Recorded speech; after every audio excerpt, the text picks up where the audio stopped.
Então nós vamos dar continuidade ao nosso programa, de estudo do livro Roteiro. Na vez passada nós falamos da lição de número 2, no corpo carnal, onde Emmanuel coloca o corpo carnal como sendo um recurso precioso, didático, educativo que Deus coloca ao nosso caminho para o processo de evolução.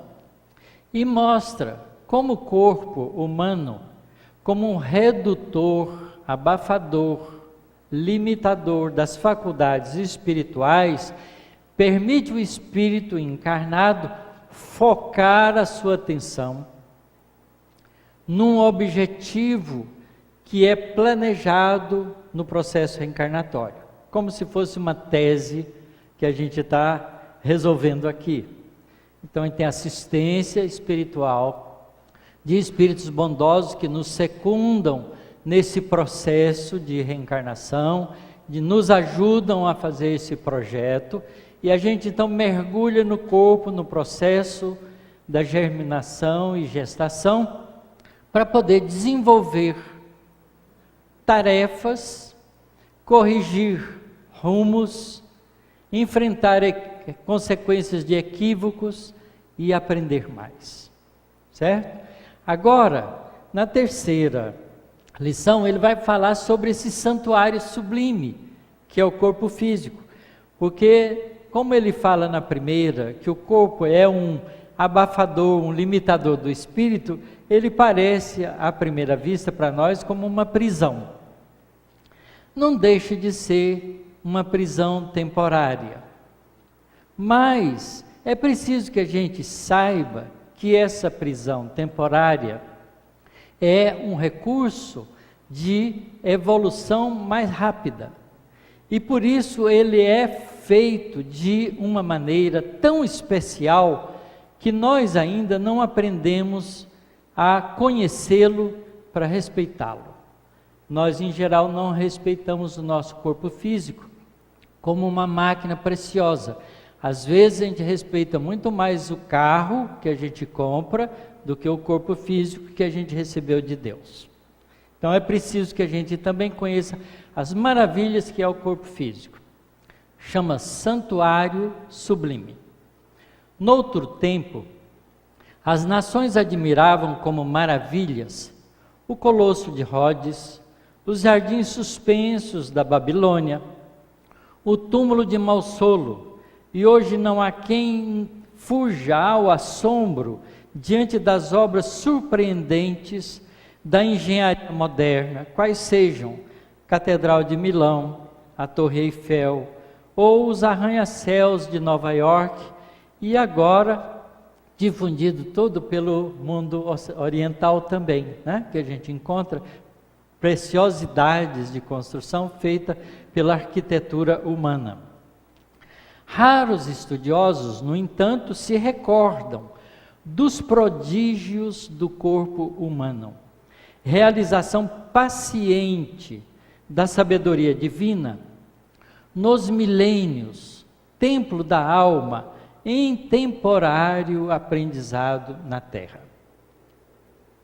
Por mais se nos agigante a inteligência, até agora não conseguimos explicar em toda a sua harmoniosa complexidade o milagre do cérebro, com o coeficiente de bilhões de células, o aparelho elétrico do sistema nervoso com os gânglios à maneira de interruptores e células sensíveis por receptores em circuito especializado com os neurônios sensitivos, motores intermediários que ajudam a graduar as impressões necessárias ao progresso da mente encarnada, dando passagem à corrente nervosa com a velocidade aproximada de 70 metros por segundo.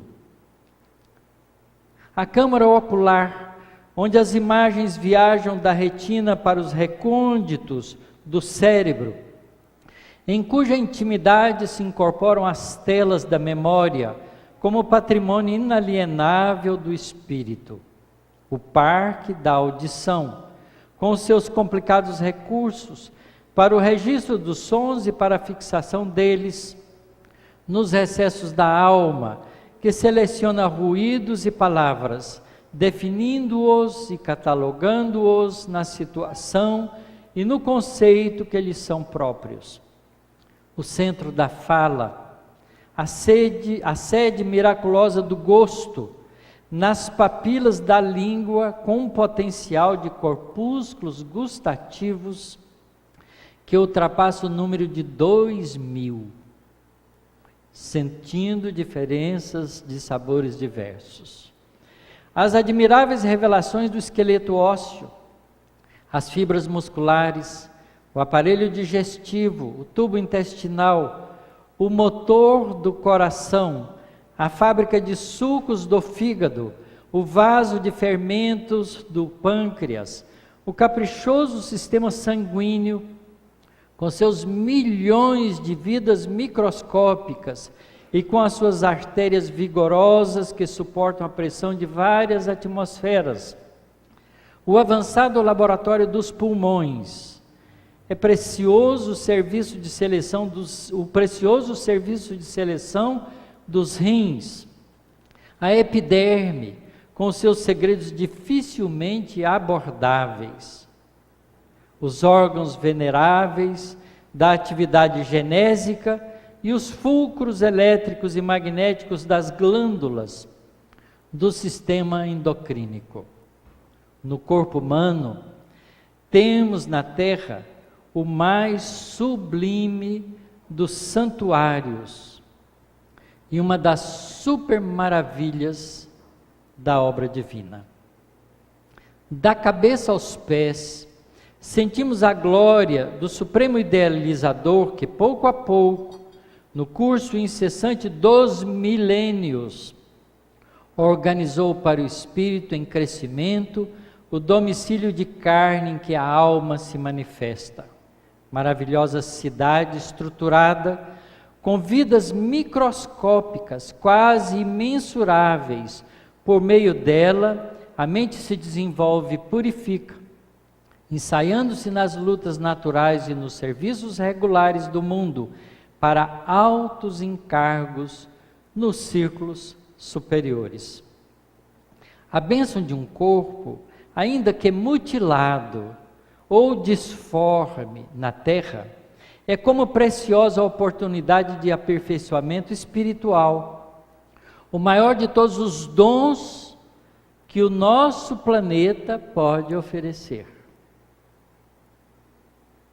O corpo humano é o maior de todos os dons que o nosso planeta pode nos oferecer.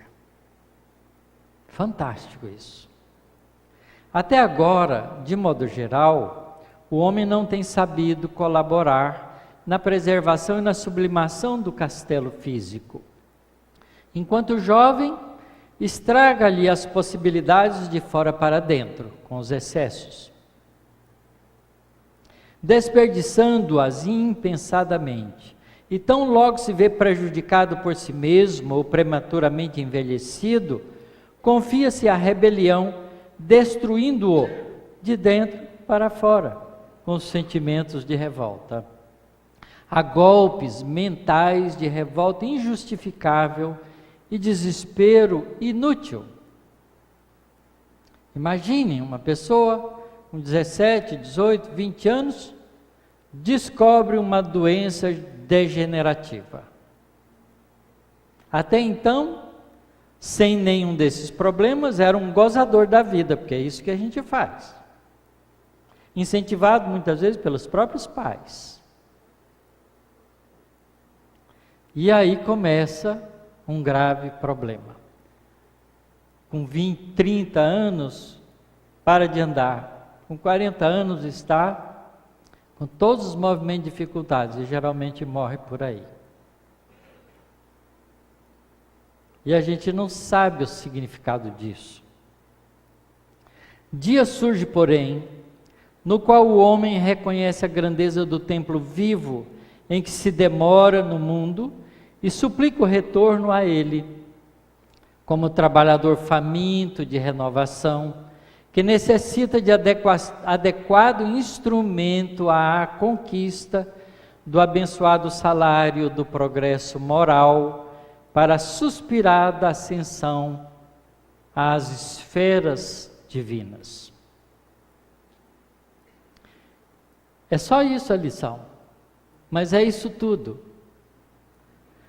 Porque nessas frases, nessas 2 páginas da lição, praticamente, Emmanuel resume a maravilha que é o nosso corpo físico, que nós estamos descobrindo agora, graças à instrumentação física desenvolvida para uso na medicina, onde a gente começa a ver por dentro o nosso corpo,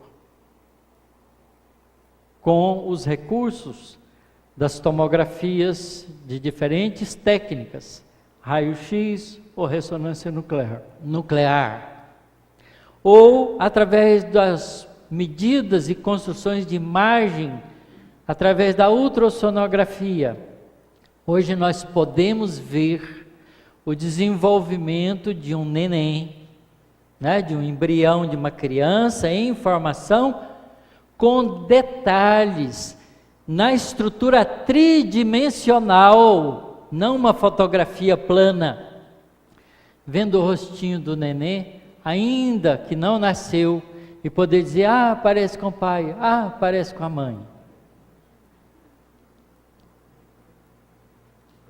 Imagine a beleza que sempre existiu, porque esse processo é tão antigo quanto o homem, e a gente não sabia que era tão maravilhoso. Imaginem, de uma célula que foi germinada através da união de 2 meias células, o óvulo e o espermatozoide. Essa célula começa a se dividir, partindo primeiro em 2, depois cada uma delas em 2 de novo, então formam 4, e assim sucessivamente, numa progressão razão 2, que cada uma divide em 2, vai estruturando lentamente um agregado de células que de repente parece que lembra que tem que mudar de comportamento e começa a diferenciar entre si. E cada uma delas parece ter um programa embutido lá dentro, porque cada uma vai dar origem a um órgão diferente de um corpo que ela não sabe que ainda vai ser feita. Não é fantástico? Sabe quantos milhares de anos a natureza gastou para desenvolver com os recursos das leis divinas essa estrutura tão bela? Para falar só do homem com o corpo que já tem, da ordem de mais de 1 milhão de anos. Mais do que isso, porque a gente não sabe quando é que a gente virou gente. Porque antes a gente era bicho, agora a gente é bicho-gente. A gente precisa deixar de ser bicho-gente para ser gente-espírito. Mas esse caminho é longo. E se a gente pensar nas origens, tudo isso começou há 3 bilhões de anos atrás na Terra, com o aparecimento das primeiras células, que foram impulsionadas por algo divino, que a gente chama de princípio espiritual, que começa a impulsionar na estrutura material da célula, através do processo de experienciação, recursos novos. E cada célula que divide, ao longo de milhares e milhões de anos, vai se especializando e ganhando recursos, porque vai acumulando nesse princípio inteligente, porque ele não morre. A célula morre, mas ele muda de célula para célula. E vai arquivando dentro dele as experienciações que vai experimentando na vida. E vai se sofisticando. De repente, esse princípio inteligente não pode mais viver com uma célula só, agrega outra, e faz um organismo pluricelular.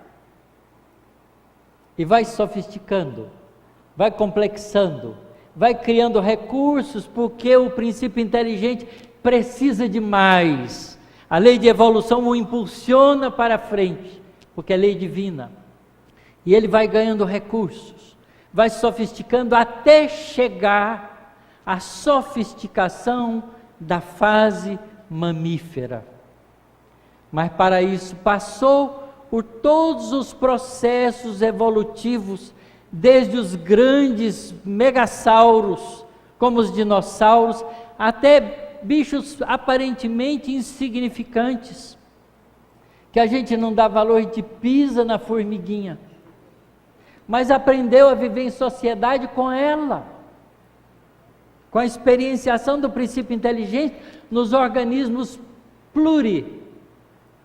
formando colmeias, estruturando regras de comportamento associativo, até a gente embutir na estrutura de um corpo extremamente sofisticado todas as funções particulares que a gente desenvolveu nas formas primitivas de vida.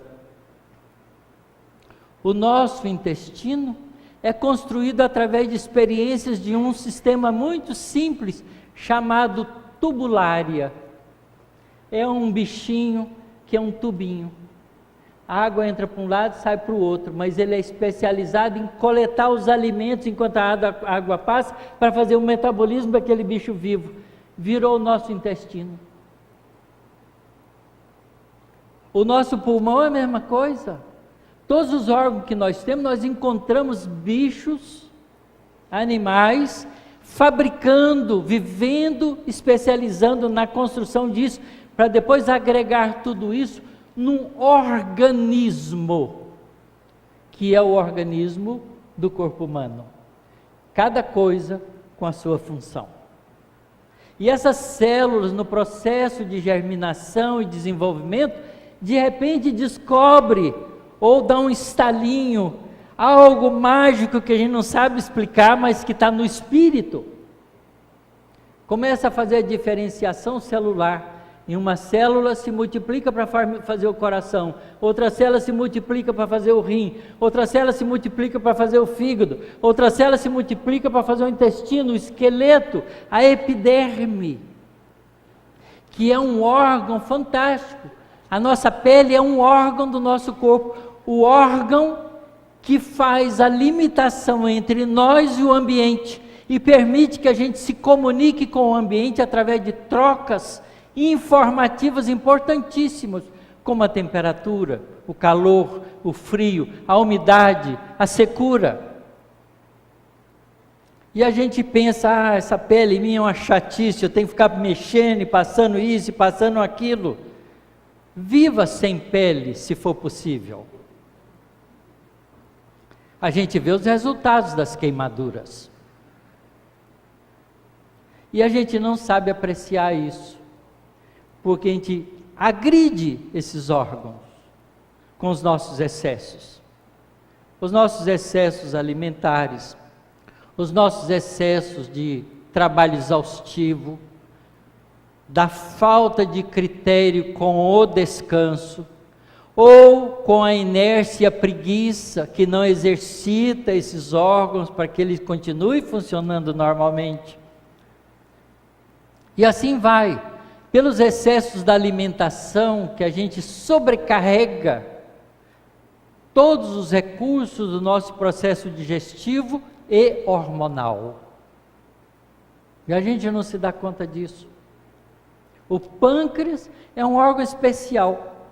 Ele fabrica suco gástrico para alimentar o nosso corpo. E veja bem, ele fabrica o suco gástrico e joga através de um tubinho junto com a bile que vem do fígado no duodeno, o suco pancreático. Se você tiver uma obstrução desse tubinho, esse suco gástrico volta para o pâncreas e dissolve o pâncreas. Porque ele está feito para dissolver o alimento. E você tem uma crise de cólica hepática, que é uma das dores mais terríveis que o ser humano pode sentir. Um simples cálculo biliar pode entupir esse caninho. E como a gente faz isso? Porque a gente não respeita a harmonia do nosso corpo, com os excessos de alimentação gordurosas e coisas que tais, de abusos de alimentos que sobrecarregam o fígado, que o obriga a fazer a bile em excesso, que fica armazenada na vesícula e acaba criando cálculos biliares do nosso rim, né? Que filtra todo o sangue do nosso corpo. Sabe muito bem disso quem tem que fazer diálise.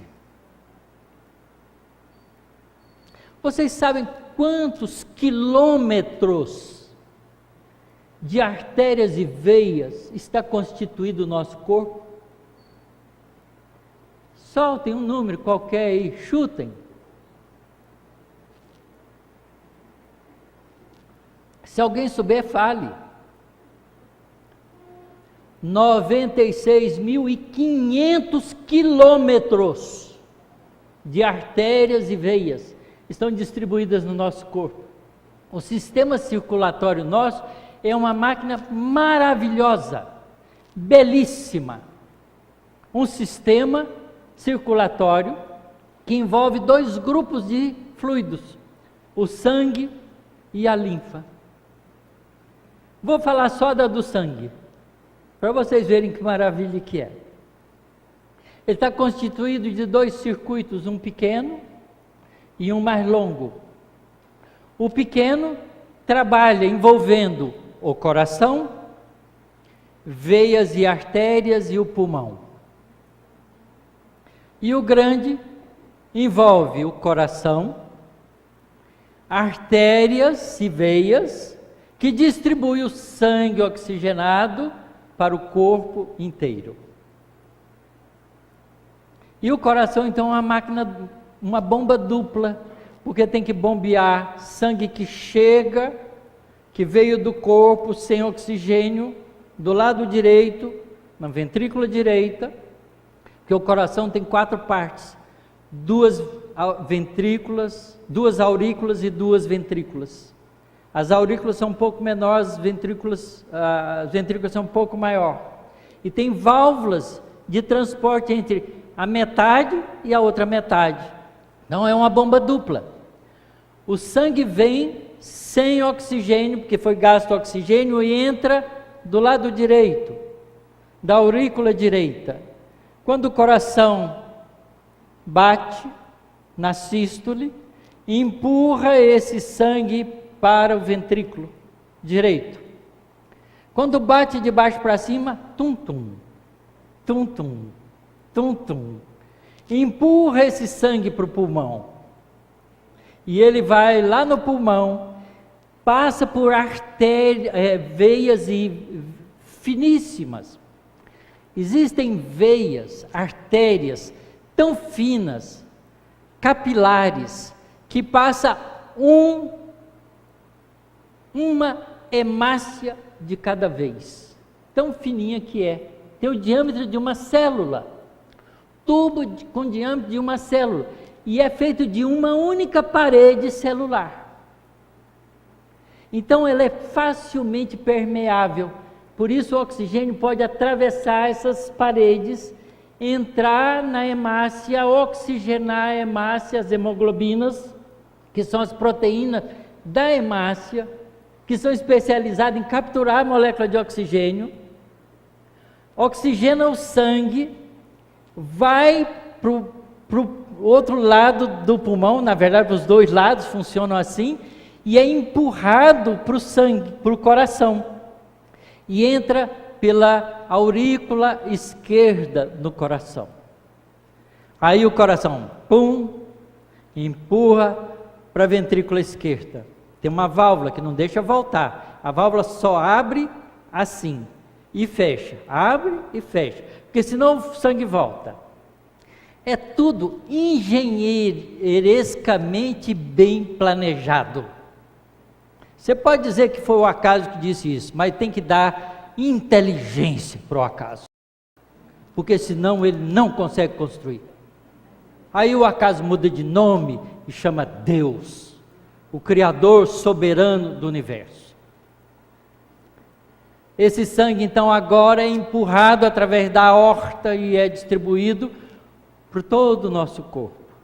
E vai para as arteríolas e vai para as veias, as artérias mais fininhas que são capilares, e aí o oxigênio que está na célula vermelha escapa, permeia para as células e alimenta todas as células do nosso corpo com precioso oxigênio para fazer um metabolismo dentro de cada célula, numas organelas especiais chamadas mitocôndria, para transformar o oxigênio em energia química, bioquímica, energia de vida.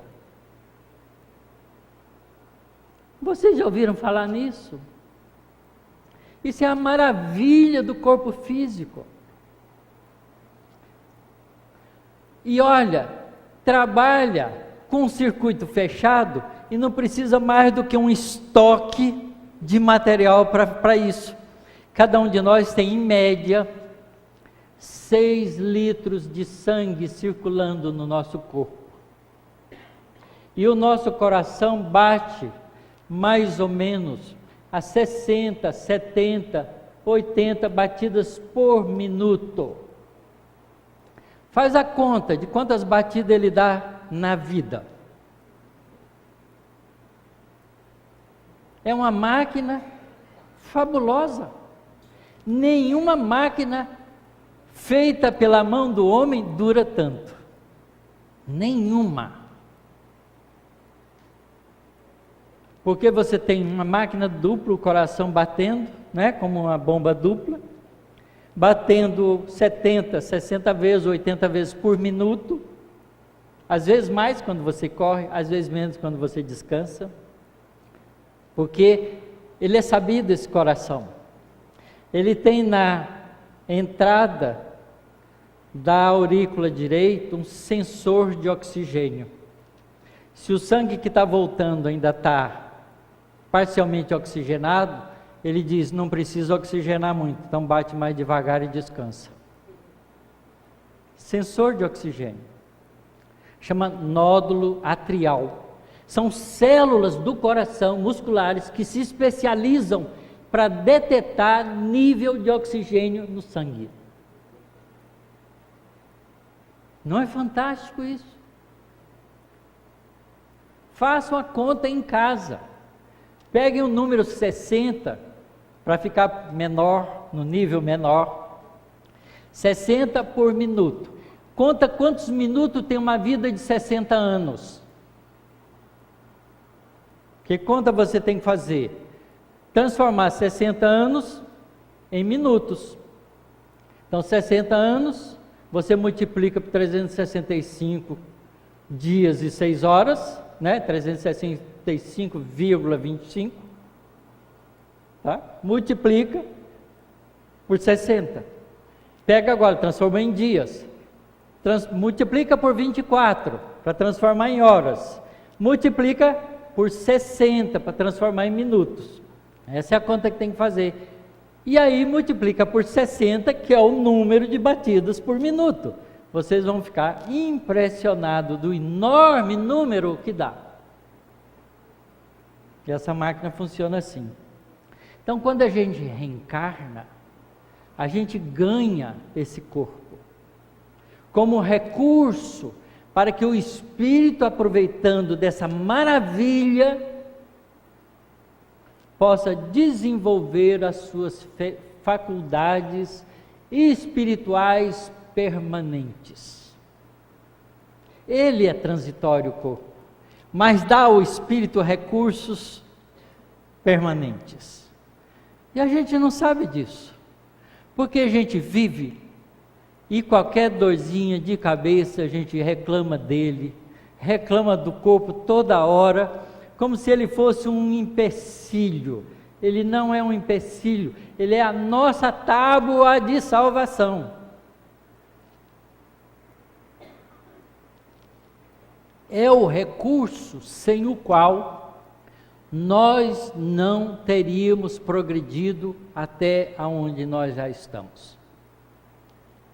Então a gente precisa amar o corpo, mesmo que ele seja deformado, mesmo que ele seja feio, mesmo que ele seja sem cabelo, mesmo que ele seja enrugado, mesmo que a gente tenha doenças, porque as doenças do corpo não vieram do corpo, vieram da alma, porque o corpo é perfeito, a alma é que estraga ele. Nós é que estragamos o nosso corpo. Basta a gente ficar nervoso, porque a gente tem um sistema endocrínico fabuloso, porque o sangue não só oxigena o corpo, leva alimentos para todo o corpo. Quando você toma um remédio, o remédio acaba caindo na corrente sanguínea através do processo digestivo e distribui para o corpo. E as células que precisam daquele remédio, captura ele e melhora de comportamento. É assim que funciona. E quem leva? É o sangue. Esse líquido que permeia nos capilares, porque célula não permeia nos capilares, algumas até fazem isso, as de defesa, mas o líquido permeia e vira linfa, e a linfa fica no meio dos tecidos, depois são carreados para um sistema linfático, que vai ser depois, de alguma forma, devolvido para a corrente sanguínea, e os rins têm papel importante nesse processo.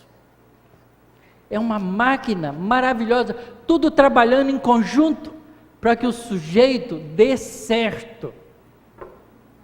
E ele dá errado porque é equivocado.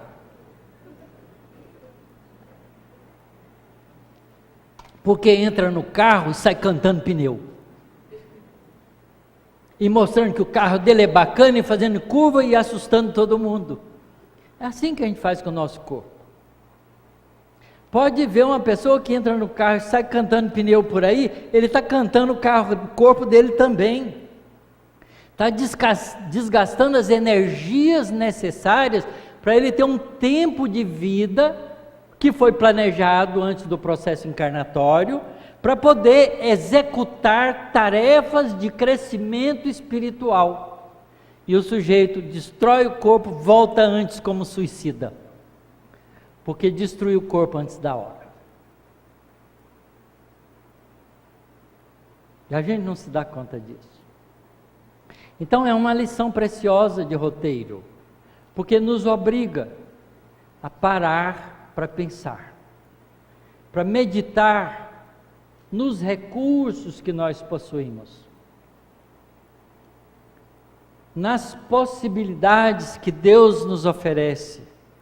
Porque com a mão, esses dedos, como dizia minha mãe, os dedos da mão, meu filho, não são iguais.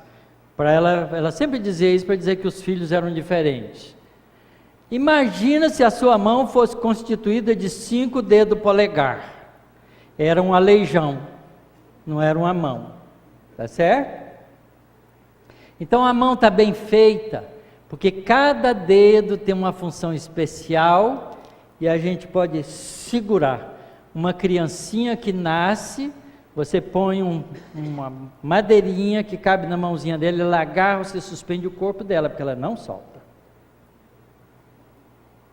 Daquele tamanhinho já segura o corpo.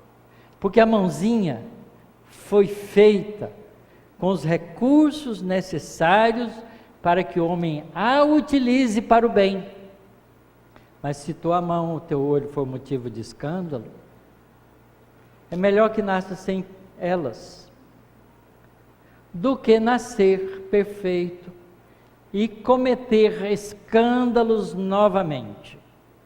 E é por isso que a gente, com medo da responsabilidade, muitas vezes perde a vida no corpo físico, sem a mãozinha, com um aleijãozinho no lugar. E sabe quem promove isso?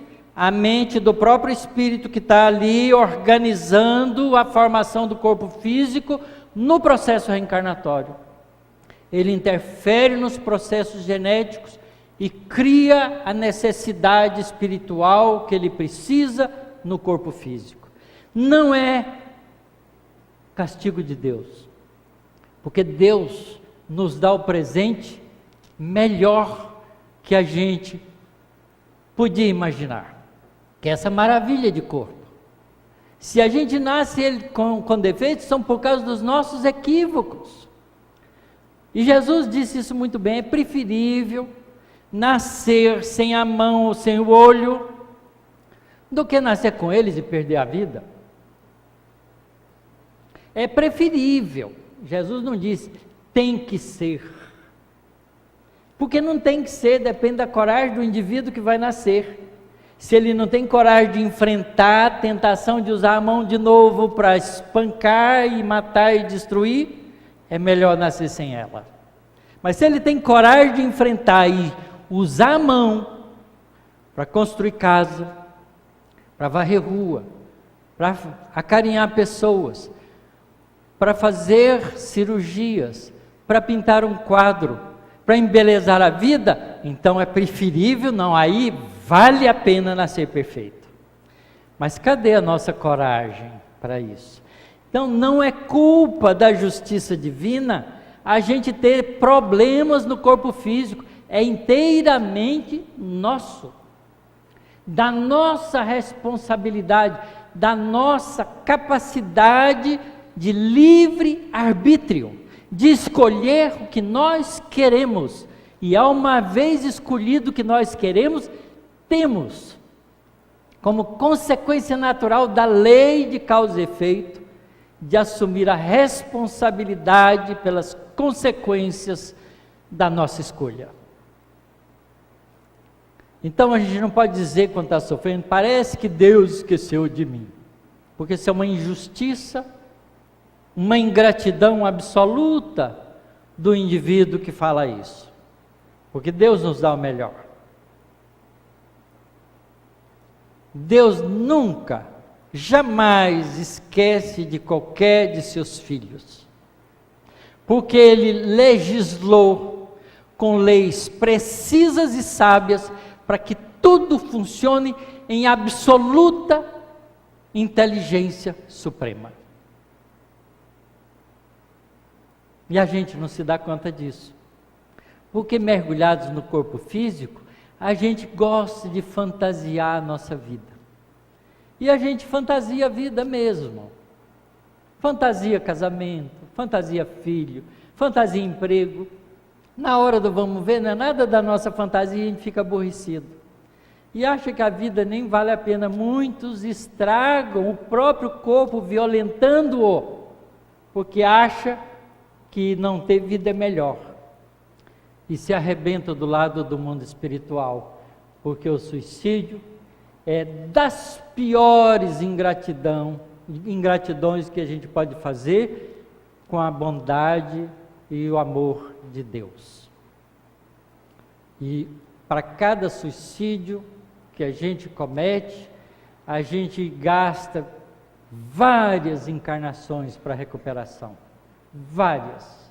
Muitas delas a gente nasce com todas as consequências que a gente gerou para aquele corpo que morreu, que está no nosso psique mental, como sentimento de culpa, que a gente traz para o nosso corpo físico. Então tem gente que nasce com processos digestivos desarticulados desde a infância. Quase sempre bebeu veneno. Se matou com excessos no sistema digestivo. Há pessoas que têm marcas de nascença clara, mostrando a agressão que fez com o corpo anterior. Porque a gente traz como marcas de nascimento no novo corpo. Porque não é do corpo é do espírito e o espírito traz para o corpo, teclando a estrutura genética na formação do corpo físico, como um pianista tecla as teclas do piano, de acordo com a música que ele construiu para si próprio. Guardem essa imagem, porque é assim mesmo. Nós não temos doença porque recebemos a doença do nosso pai e da nossa mãe por efeitos hereditários. Nós podemos até ter a propensão, mas se a gente tem a conduta, a propensão não existe. Se a gente não tem a conduta adequada, a propensão cresce, porque a gente estimula isso na nossa estrutura biológica através dos nossos pensamentos, dos nossos sentimentos e dos nossos atos.